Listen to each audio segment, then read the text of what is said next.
লোকে কোক খায়, তুরস্কে খায়, স্পেনে খায়, দুবাই।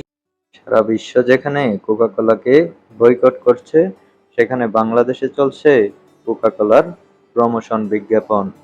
সম্প্রতি কোকা-কোলার বিজ্ঞাপন করে তুমুল সমালোচনার মুখে পড়েছেন ব্যাচেলর পয়েন্ট নাটকে অভিনয় করা শিমুল শর্মা ও শরাফ আহমেদ জীবন।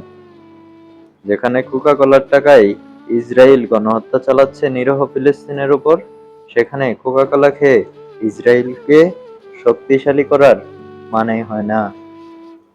হাজার হাজার ফিলিস্তিনি মানুষের ঘরবাড়ি ও জীবন দিচ্ছে ইসরায়েলি গণহত্যার কারণে, আর আমরা কোকা-কোলা খেয়ে ইসরায়েলকে শক্তিশালী করছি। ইসরায়েলি সকল পণ্য বয়কট করা আমাদের নৈতিক দায়িত্ব।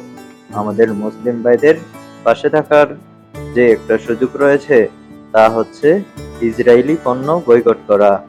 মুসলিম হিসাবে ফিলিস্তিনের পাশে সবসময় থাকার জন্য সবাইকে আহ্বান জানাচ্ছি এবং ইসরায়েলের সকল প্রোডাক্ট বয়কট করা হোক।